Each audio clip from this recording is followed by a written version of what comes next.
হুগলির গোঘাট থানার অন্তর্গত কোকন্দ কালিকা শিক্ষা সদন উচ্চ বিদ্যালয়ের প্রধান শিক্ষকের বিরুদ্ধে মিড ডে মিলের চাল চুরির অভিযোগ ঘিরে এলাকায় ব্যাপক উত্তেজনা ছড়িয়ে পড়েছে। স্থানীয় বাসিন্দাদের অভিযোগ, দীর্ঘদিন ধরে স্কুলের মিড ডে মিলের জন্য বরাদ্দ চাল সাধারণ ছাত্রদের না দিয়ে গোপনে বাইরে বিক্রি করে দিচ্ছিলেন প্রধান শিক্ষক। বুধবার সকালে একটি ভ্যান বোঝাই চাল স্কুল থেকে বের হওয়ার সময় গ্রামবাসীরা হাতে নাতে ধরে ফেলেন বলে দাবি তাদের। এরপরই ক্ষুব্ধ জনতা স্কুল চত্বরে জমায়েত হয়ে প্রধান শিক্ষককে ঘিরে বিক্ষোভ দেখাতে থাকেন। খবর পেয়ে ঘটনাস্থলে পৌঁছয় গোঘাট থানার পুলিশ। যদিও প্রধান শিক্ষক সমস্ত অভিযোগ অস্বীকার করেছেন, গ্রামবাসী ও অভিভাবকদের দাবি অবিলম্বে উপযুক্ত তদন্ত করে দোষী শিক্ষকের বিরুদ্ধে কঠোর ব্যবস্থা নিতে হবে। আপাতত এই ঘটনায় এলাকায় চাঞ্চল্য বজায় রয়েছে। আচ্ছা, ঘটনাটা কি ঘটেছিল? ঘটনাটা হচ্ছে, আমরা প্রায় এখানে থাকি, তো আমি এসআই অফিসের স্টাফ, মিড ডে মিলও দেখাশোনা করি। আমাদের কাছে রিপোর্ট থাকে যে এখানে অনেক কিছু ঘটনা ঘটে, এই স্কুলটায় অনেক কিছু ঘটনা ঘটে। রিপোর্ট দেওয়ার কথা 12টার মধ্যে, কিন্তু উনি রিপোর্ট দেন প্রত্যেকবার 3টের পর, কারণ যাতে 3টের পর কোনো আধিকারিক এখানে আসবেননি, এইভাবে তিনি চালিয়ে যাচ্ছেন। ওর টাকা, সমস্ত টাকা কিন্তু বিভিন্ন টাকা অ্যাকাউন্টে, আমাদের তথ্যমিত্র কেন্দ্র আছে, এই তথ্যমিত্র কেন্দ্রে কিন্তু প্রচুর টাকা অন্য অ্যাকাউন্টে ঢুকে, সেই টাকা কিন্তু উনি তোলেন। বিডিও অফিস থেকে 12টা 18টা 20টা বল দিয়েছিল, সেই বলের 19টা বিক্রি করে একটি বল এখানে এনেছে। এবছর সরস্বতী পুজোয় আমাদের সরকারি নিয়ম অনুযায়ী কোনো ছাত্রছাত্রীর কাছে চাঁদা নেওয়া চলবে না। এবছর উনি 70, 80, 90 টাকা করে চাঁদা নিয়েছেন। প্রায় 1200 স্টুডেন্ট, গড় 80 টাকা করে হলো 8 বা 1 লক্ষ টাকা হচ্ছে তিনি কালেকশন করেছেন, যা একবারে সরকারি নিয়ম বিরুদ্ধ। তিনি এই সব কাজগুলি করে যাচ্ছেন। আমরা দেখি যে প্রতিনিয়ত এখানে চালের শর্ট হয়। উনি চালগুলোকে কি করেন, স্টুডেন্ট খায় 200 জন, উনি রিপোর্ট দেন 400, 500, 600 জন করে রিপোর্ট দেন। এইভাবে তিনি টাকাগুলোকে ধূলিসাৎ করছেন। টাকাগুলো সরকারি টাকা, মিড ডে মিলের টাকা উনি লুটছেন। এবং এর সঙ্গে আরো কথা হচ্ছে, চাল ওরা সব যেসব রাঁধুনিগুলো আছে, গেটকিপার আছে, তাদের মাধ্যমে চালগুলো পাচার করেন। আজকে ছুটির দিন, স্কুল খোলা আছে, কিভাবে চাল এলো আমরা দেখেছি। চালটা নিয়ে আসছে, আমি লোগোটা চিনতে পেরেই আমি কিন্তু ধরেছি, মানে আমরা সবাই মিলে, যে এটা হচ্ছে লোগো। এসে ওকে জিজ্ঞাসা করেছি, ও বলছে হ্যাঁ স্যার আমার দিকে দিয়েছেন, আমরা বিক্রি করি। আমি, তোমাকে দিলে তো তুমি খাবে ঘরে, তাহলে এখানে এখানে কেন চাল? বলছে আমরা বিক্রি করতে যাই, কত কেজি ওজন হচ্ছে আমি দেখতে এসেছি। মূল অভিযোগটা কার দিকে? মূল অভিযোগটা আমরা জানি, ইনি হচ্ছেন গরিব মানুষ, খেটে খাওয়া মানুষ। উনি হয়তো প্রলোভনে পড়ে ওদিকে দিয়েছে, না বিক্রি করতে বলেছে, এটা তো আমরা বুঝতে পারছি না। কিন্তু আমাদের ধারণা, উনি যেহেতু টাকা লোভী, এই টাকা কিন্তু উনি আত্মসাৎ করার জন্য এই কাজ করেছেন এনার মাধ্যমে। এর নাম মঞ্জু মালিক। হেডমাস্টার মশাই হচ্ছে গৌতম কুমার কারক, বোধহয় কোকন কালিকা শিক্ষা সদনের হেডমাস্টার মশাই। উনি কিন্তু অনেক টাকা তজরুপ করছেন স্কুলে, মানে আমাদের নজরে আছে। এখন যে আপনারা হাতে নাতে ধরলেন যে মহিলাটিকে, সেই মহিলাটি এখন কি বলতে চাইছে? মহিলাটা আমাকে, আমি ওর কাছে, আমরা জেনেছি ওর কাছে, ও বলছে আমাদেরকে হেডমাস্টার মশাই দেন মাঝে মাঝে চাল, ওনাদিকে দেন, এইটুকুই।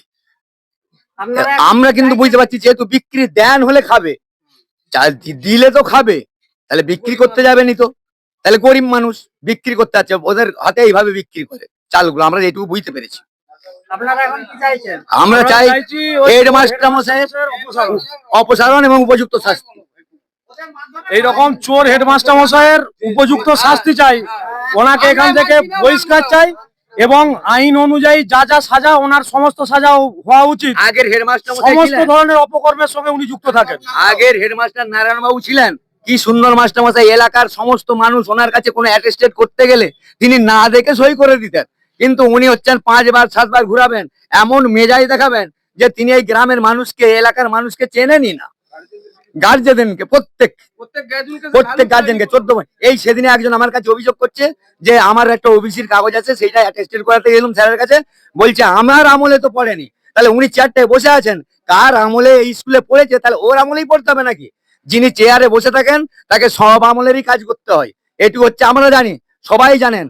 যে যেই পোস্টে থাকেন, যখন যিনি আসেন, যে আমলেই চাকরি পান, কেউ যে আমলেরই কাগজ হোক, ছেলেটি পড়েছে এই স্কুলে, তাহলে তার সই করাতে গেলে এই স্কুলের হেডমাস্টার মশাইয়ের কাছেই আসবেন, কিন্তু উনি করবেন না। আমার নাম সানোয়ার খান। আমার পরিচয়, আমার আমার আমার পরিচয়, আমি এসআই অফিসের স্টাফ, এটা দেখাশোনা করি। মানুষ আমাদের কাছে খানিকটা হলে আমাদের অভিযোগ, কিন্তু আমরা হাতে নাতে না ধরলে তো এইসব করতে পারবো না। আমি আমার এসআই ম্যাডামকে দিয়েছি মিড ডে মিল সেকশনে গোঘাট ভিডিও অফিস টু, ওখানেও কিন্তু আমরা অভিযোগ জানাতে চেয়েছি। ওনাকে আমি ফোন করেছিলাম, উনি কিন্তু ফোনটা ধরেননি যেহেতু ছুটির দিন বলে মিড ডে মিল সেকশনে। আপনার বিরুদ্ধে অভিযোগ আছে, আপনি কি বলবেন?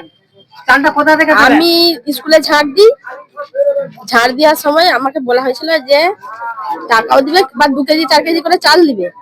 সেই কারণে আমাকে চালটা অনেকদিন দেওয়া হয়নি। আমি বললাম স্যার আমার যে চালটা আমাকে দেওয়া হবে বলেছিল সেটা তো আমাকে দেওয়া হয়নি, তাহলে আমার তো এখন ঘরে টানটুন যাচ্ছে, তাহলে আমাকে চালটা দিলে ভালো হতো। করে আমাকে দিয়েছে 2-3 দিন আগে দিয়েছে চালটা, আমি নিয়ে যেতে পারিনি। চালটা আমার একটা বাচ্চা নিয়ে স্কুল আসেনি বলে আমি চালটা নিয়ে যেতে পারিনি, চালটা রয়ে গেছিল। আজকে যেহেতু ছুটির দিন আমাকে স্কুলে ঝাড় দিতে আসতে হয়েছে,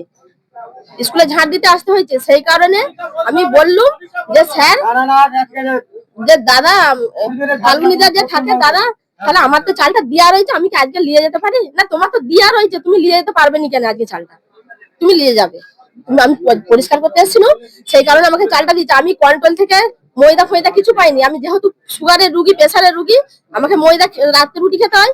সেই কারণে আমি চালটা বিক্রি করে, আমি ময়দা কিনবো বলে আমি চালটা বিক্রি করে আমি বিক্রি করতে এসেছি। চালটা কি আপনার প্রাপ্য চাল? এইটা আমার প্রাপ্য চাল, কোনো চুরির বা কোনো চুরি নাই, হেডমাস্টারও কোনো কিছু জানে না।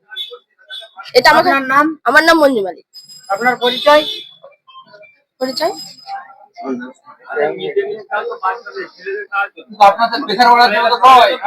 আমাকে দিয়েছে সেটা আমাকে মিড ডে মিলের চাল একমাত্র শিশুদের জন্য। হেডমাস্টার মশাই কোনো চাল পাবলিক থেকে কাউকে দিতে পারে না, এটা হচ্ছে সরকারি রুল, মিড ডে মিলের রুল।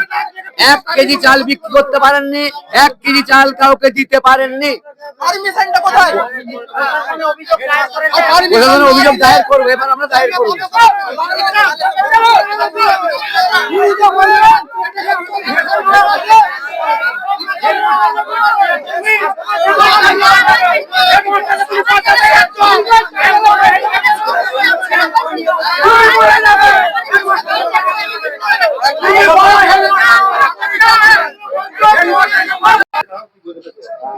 হ্যাঁ, যে অভিযোগটা উঠেছে হেডমাস্টারের বিরুদ্ধে, এই অভিযোগের ভিত্তিতে আপনি কি বলবেন?